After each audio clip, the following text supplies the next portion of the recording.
Seguindo o nosso giro aqui na Fenatran, agora a gente vai falar da tecnologia que ajuda a salvar vidas, ajuda a evitar acidentes. Estou aqui com o Rony.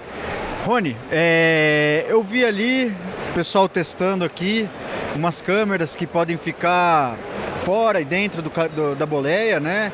Algumas focadas na pista, outras focadas na boleia. Vi o pessoal ali fechando o olho, começa a apitar, pega o celular. Explica pra gente um pouquinho dessa história aí. Boa tarde, Vinícius. Boa tarde todo mundo aí dos caminhoneiros no trecho que estão acompanhando. Obrigado pelo convite, prazer estar aqui. O nosso foco é apoiar o caminhoneiro, porque a gente sabe, no Brasil, o caminhoneiro fica sozinho a viagem inteira. E, infelizmente, a nossa infraestrutura não é a que precisaríamos, né? Então, com esses equipamentos, além de ter essa parte de câmera, de sono, que, por exemplo, se o motorista às vezes estiver desatento, ou se um veículo que estava à frente dele começa a reduzir a velocidade e ele não tinha visto, o sistema alerta ele. Então, ali na cabine a gente está ajudando ele, e também a gente tem câmeras que vão filmando laterais do caminhão, filmando pista. Então, tem muitas vezes que acontece um acidente e o primeiro culpado é o motorista. Todo mundo chega, olha, vê uma moto no acostamento e um caminhão, a culpa é do caminhão, a culpa é do caminhoneiro. E esse ano, só nesse ano, a gente já pegou dezenas de casos que aconteceu um acidente grave. A hora que a polícia chega no local, a empresa já está recebendo a polícia com um vídeo mostrando tudo o que aconteceu. Que o motorista estava atento, ele freou, o veículo cruzou na frente, enfim. Então a ideia é monitorar tudo isso para ajudar o motorista. A gente fala, é humanamente impossível alguém estar prestando atenção no 100% do tempo. O motorista que viaja 8 horas por dia, cara, vai ter uma hora que ele vai olhar um pôr do sol, vai ter uma hora que ele vai passar um carro do lado que ele acha legal. Então, o que a gente fez? A gente colocou uma câmera que ela fica 100% do tempo atenta para ajudar o motorista. Ela é uma assistente desse motorista, né? Até falando sobre isso, é interessante. Bom, Rony, eu rodo na estrada com o meu carro, né? Não de caminhão, acredito que você também. E a gente vê no dia a dia muito bem qual é a maior parte dos motoristas que desrespeitam as leis, né? Tu vê de vez em quando um caminhoneiro? Vê, mas a quantidade de carros que a gente vê acima da velocidade permitida, fazendo conversões perigosas que não deveria ser feita, é muito maior, né? E isso, então quer dizer, é para ajudar também o caminhoneiro até a se defender. Sim, com certeza.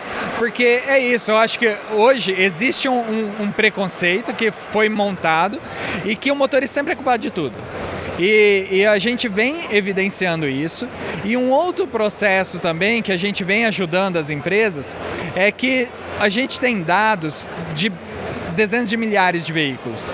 E a gente consegue saber, por exemplo, para um determinado caminhão, para um determinado tipo de carga, qual que é a velocidade segura para cada curva. Porque às vezes o motorista ele está passando por uma curva que ele nunca passou na vida. E a gente consegue, com base no nosso histórico, saber, olha, os caminhões desse tipo, que passam nessa curva a 62 até 62, eles não geram nenhum evento. Mas os que passam a 70, ele começa a dar frenagem brusca no meio da curva, correção no meio da curva. Opa, 70 já não é uma velocidade meio perigosa para esse caminhão. E daí o nosso sistema vai lá e sugere para eles começarem a andar 65 naquele trecho. Então são uma série de coisas que realmente vêm para dar esse apoio, né? E aí, lógico, principalmente para quem é dono de pequena frota, para quem é caminhoneiro autônomo, que o caminhão é a vida dele, o caminhão é todo o patrimônio que ele tem às vezes, a gente tem reduzido acidentes graves e tombamentos, a gente tem reduzido 86%. Então você imagina que um tombamento hoje de um caminhão médio aí vai custar às vezes 100, 150, 200 mil se torcer o chassi e tudo. Às vezes um acidente, um tombamento que tem, se o cara às vezes tem 5, 10 caminhões, paga o projeto por 5 anos, 6 anos. Interessante, é tipo num rally, aquele navegador que fica falando, aquela curva tal, você tem que ir na velocidade X, é mais ou menos isso, né? Também, exatamente. E me diz uma coisa, eu vi ali a questão de fechar o olho, ele apita, celular, que tipo de comportamento de risco assim que ele fica ligado dentro da boleia? Eu sei que fora da boleia boleia, uma frenagem de algum outro veículo, talvez alguma aproximação lateral, tal. Mas dentro da boleia, o que vocês identificam assim como comportamento de risco?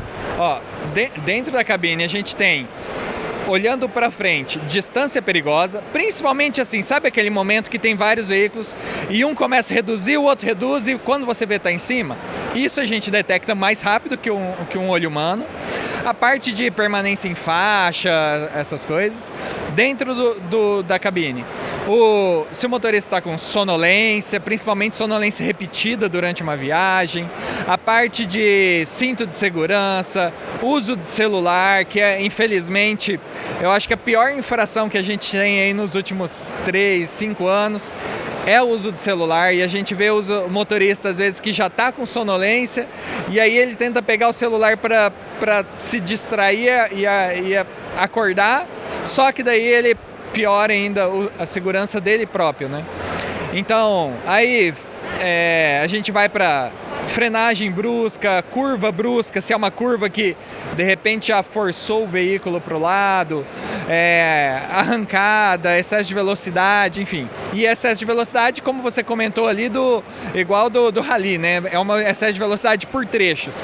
Tudo isso a gente avisa dentro da cabine, porque assim, o nosso objetivo é dar para o motorista a oportunidade dele corrigir o comportamento a hora que está acontecendo. Não é gerar um relatório que alguém vai encher o saco dele 30 dias depois. Não. O objetivo de todo mundo que acaba adquirindo a Trimble, seja o motorista, seja o transportador, é evitar o acidente, é fazer uma operação melhor. E aí, para as empresas, para os motoristas que trabalham em transportadoras, a gente fomenta uma boa prática que é recompensar aqueles motoristas que são bons. Porque a gente tem alguns motoristas, uma parcela pequena que ainda é imprudente, mas a gente tem uma parcela muito maior que dirige muito cuidado. A gente teve um cliente, inclusive, que foi premiado esses dias. O motorista rodou 30 mil quilômetros sem nenhuma infração grave. 30 mil quilômetros é muita estrada para você não ter uma frenagem mais forte ou para você não mexer no celular, nada. Então, esse comportamento precisa ser muito estimulado e muito reconhecido também, né? Esse número que você falou de 85%, né, que caiu, como que vocês conseguiram atingir índices assim? Que tipo de trabalho vocês fizeram? Que tipo de ações vocês desenvolveram para conseguir uma redução tão grande? Olha, a gente tem 2 passos. O primeiro, que é o mato alto, é aquela infração que o motorista sabe que está fazendo e assume o risco.